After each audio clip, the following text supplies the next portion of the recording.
Hello everyone, welcome to my channel. कैसे हैं आप सब? उम्मीद करती हूँ आप सब बहुत अच्छे होंगे। तो आज मैं फिर से आप सबके लिए कुछ टिप्स एंड ट्रिक्स लेके आई हूँ जो बहुत ही उपयोगी है रोज़मर्रा की लाइफ में। आपको ये बहुत ही काम आएंगे। तो चलिए मैं वीडियो शेयर करती हूँ। अगर अच्छी लगे तो वीडियो को लाइक कर दीजिएगा। चैनल पर न्यू है तो चैनल को सब्सक्राइब कर लीजिएगा। तो मेरा पहला टिप्स है नेल कटर को लेके। इस तरह से नेल कटर तो हम सभी अपने घरों में रखते हैं। जब न्यू लेके आते हैं तब तो बहुत अच्छे से नेल कटती है, पर धीरे धीरे फिर ये जब पुरानी हो जाती है तो नेल ठीक से कटती नहीं है। तो मैं आज ये तरीका बताऊंगी जिससे कि आप इसकी धार को तेज कर सकते हैं, यानी शार्प कर सकते हैं। तो आप देख सकते हैं सामने मैं दवाई की कुछ पत्तर रखी हूँ। ये दवाई खा चुके हैं, और अगर आपके पास अगर है मेडिसिन का पत्तर जिसमें ख़राब दवाई हो तो आप वो निकाल के वो भी आप ले सकते हैं। और इस तरह से नेल कटर से दवाई के पत्तर को आप थोड़ा थोड़ा करके इसको कट करें, और फिर आप देखेंगे कि इसकी धार तेज हो जाती है। तो इस तरह से मैं छोटा छोटा टुकड़ा कर रही हूँ और थोड़ी देर के लिए इसको कट करूँगी, यानी एक पत्तर पूरा कट कर दूँगी। और फिर देखेंगे कि इसकी धार बहुत अच्छे से तेज़ हो जाती है। इसी तरह से आप कैंची की धार को भी तेज़ कर सकते हैं। कोई भी कैंची हो, बड़ी वाली या छोटी वाली, तो आप इसकी धार को भी ऐसे ही तेज़ कर सकते हैं। कोई भी दवाई का पत्तर लें और छोटे छोटे टुकड़े करते रहें। एक पत्तर पूरा कट कर देंगे तो देखेंगे इसकी धार शार्प हो जाती है, और जो पेपर भी नहीं कट होती थी वो आप देखेंगे कि कपड़े भी कट होने लगते हैं। तो कैसी लगी आपको ये ट्रिक कमेंट करके ज़रूर बताइएगा। अच्छी लगी हो तो वीडियो को लाइक कर दीजिएगा। चलिए बढ़ते हैं अगले टिप्स की तरफ। तो अगला टिप्स है मेरा माचिस को लेके। हम सभी जब मंदिर में जोत जलाने होते हैं तो माचिस का इस्तेमाल करते हैं। तो इस तरह से तीली तो जला लेते हैं, पर बाद में फिर उस तीली को नीचे फेंक देते हैं। घर में अगर बच्चे हैं, बच्चे आ जाते हैं तो फिर उनके पैरों में लग जाती है या लगने का डर रहता है, या बड़ों को भी पैर में लगेगी तो पैर जल जाएंगे। और वैसे भी फर्श पे इस तरह से फेंक देना अच्छी बात नहीं है, देखने में भी अच्छा नहीं लगता है। तो आज मैं एक तरीका बताऊंगी जिससे कि आप आराम से जोत जला सकते हैं। ना किसी के पैर में वो तीली लगेगी, ना देखने में बुरा लगेगा। तो आप देख सकते हैं मैं 2 माचिस ली हूँ, तो दोनों में तीली है पर थोड़ा थोड़ा है। तो एक बॉक्स में से सारी तीली निकाल के दूसरे में मैं भर दूंगी, और एक बॉक्स को पूरी तरह से खाली कर दूंगी। तो इस तरह से एक माचिस के बॉक्स में सारी तीली भरती हूँ, और अब इसको दोनों माचिस को मैं ज्वाइंट करूँगी। तो आपके पास गम हो या फिर फेविस्टिक हो, जो भी हो, तो उससे आप इसे ज्वाइंट कर दे। तो मेरे पास आप देख सकते हैं फेविक्विक है, तो इसी से मैं इसे ज्वाइंट कर दूँगी। तो थोड़ा सा ही लगाऊंगी, उसी से ये ज्वाइंट हो जाएगी। तो थोड़ा सा लगा दी हूँ, और अब दूसरी माचिस इसके ऊपर रख देती हूँ। तो 1 मिनट के लिए छोड़ दी थी, और ये ज्वाइंट हो गई है बहुत अच्छे से।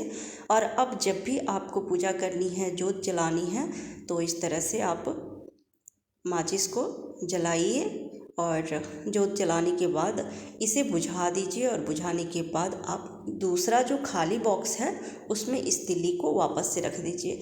इससे ना ही बड़े बच्चे किसी की पैर भी नहीं जलेगी, और फर्श भी साफ़ रहेगी, फर्श भी गंदा नहीं दिखेगा। और अभी बरसात का मौसम है, कभी कभी होता है कि हम गीली हाथ से माचिस को छू लेते हैं। तो ये 2 माचिस ज्वाइंट है, तो आप एक में से नहीं जलेगी तो दूसरे से भी जला सकते हैं।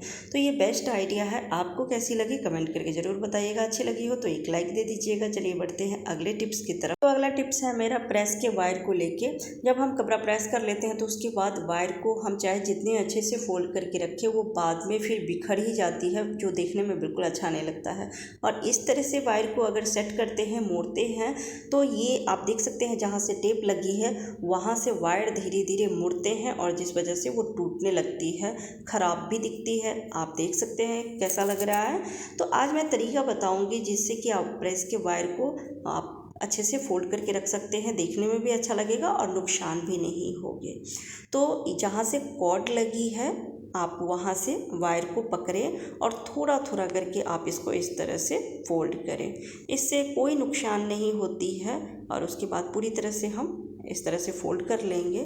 और एक प्लास्टिक की जो रबर आती है, जो बाल में भी लगाते हैं, और ज़्यादातर आप देखेंगे कि मिठाई के डब्बों में भी लगी रहती है। तो इस तरह से आप ले लें, कोई भी रबड़ या हेयर बैंड हो, कुछ भी हो, आप वो लेके और इस तरह से इसको लगा दें। और फिर जो हैंडल है प्रेस की, जो हम पकड़ के प्रेस करते हैं, उसके बीच में इसको सेट कर दें। तो इस तरह से प्रेस के वायर को सेट करके रखेंगे तो देखने में भी अच्छा लगेगा, वायर भी ख़राब नहीं होगी। तो ये आइडिया बहुत ही अच्छा है। तो आपको कैसी लगी कमेंट करके बताइएगा। चलिए बढ़ते हैं अगले टिप्स की तरफ। तो अगला टिप्स जो है वो बहुत ही यूज़फुल है। अभी बरसात का मौसम है, बारिश के मौसम में मच्छर बहुत लगते हैं। ऑल आउट जला ले या कुछ भी कर ले, मच्छर बहुत लगते हैं। तो कभी कभी हम इस तरह मोर्टीन का यूज़ करते हैं, पर स्टैंड उसकी अक्सर ही गुम हो जाती है। तो उसके लिए आज मैं तरीका बताती हूँ आपको।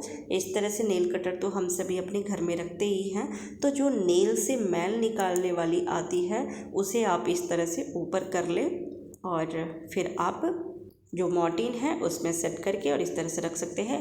ये स्टैंड का काम करती है और फिर निकलती भी नहीं है और ये ख़राब भी नहीं होगी क्योंकि ये बहुत ही ऊपर होती है। तो ये बहुत ही यूज़फुल है। आपको कैसी लगी ज़रूर बताइएगा। अगला टिप्स मेरा मोर्टीन को लेके ही है। अभी बरसात के मौसम में मच्छर बहुत लगते हैं तो कभी कभी हम मोर्टीन जला लेते हैं, सोचते हैं थोड़ी देर के लिए जला लेते हैं क्योंकि इसका धुआं जो है वो बच्चों के लिए बहुत नुकसानदायक है। आप देख सकते हैं कितना धुआं निकल रही है, ये बच्चों के लिए बिल्कुल भी सही नहीं है।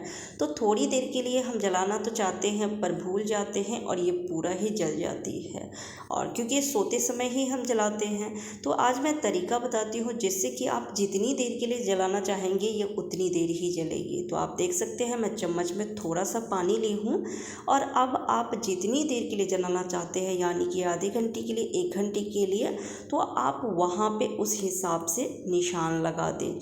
यानी कि आप देख सकते हैं कि ये राउंड राउंड जा रही है। तो आपको जितनी देर के लिए इसको जलने देना है वहाँ पे आप निशान के तौर पे पानी रख दें।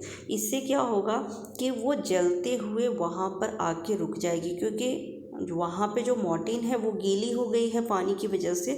तो फिर इससे आगे वो नहीं जलेगी। तो इससे मच्छर भी नहीं आएंगे, मच्छर भी भाग गए और आपका ये मोर्टीन बच भी जाएगा, ज़्यादा जलेगी नहीं, बच्चों की हेल्थ भी नुकसान नहीं होगी, बच्चों के लिए भी सही रहेगा। तो ये कैसा लगा आपको, ये आइडिया कैसी लगी आपको, ये ट्रिक कमेंट करके ज़रूर बताइएगा। तो अगला टिप है मेरा लाइटर को लेके। बरसात के मौसम में लाइटर भी नहीं जलती है, इसमें भी मॉइस्चर हो जाते हैं तो जिस वजह से ये भी काम करना बंद कर देती है। तो आज मैं तरीका बताऊंगी जिससे कि आप लाइटर को ठीक कर सकते हैं और ये पहले की तरह ये काम करेगी। तो जब भी आप खाना बनाते हैं, खाना बनाने के बाद गैस ऑफ कर देते हैं तो आप देखेंगे कि ये जो बर्नर है वो काफ़ी देर तक गर्म रहती है, क्योंकि हम काफ़ी देर तक किचन में काम करते हैं, खाना बनाते हैं। तो इस वजह से तो लाइटर को इस तरह से आप बर्नर के बीचों बीच में इस तरह से आप लगा दें टेढ़ा करके और इसे छोड़ दें। तो फिर देखेंगे जो मॉइस्चर होगी वो पूरी तरह से ख़त्म हो जाएगी और ये फिर पहले की तरह काम करेगी। तो इस आइडिया को ज़रूर आप ट्राई कीजिएगा और अगर ट्राई करते हैं तो कमेंट करके ज़रूर बताइएगा कैसी लगी आपको सारे आइडिया, कैसी लगी आपको सारे ट्रिक, कमेंट करके ज़रूर बताइएगा। अच्छी लगी हो तो वीडियो को लाइक कर दीजिएगा। फिर मिलती हूँ अगली वीडियो में, तब तक के लिए बाय बाय, टेक केयर।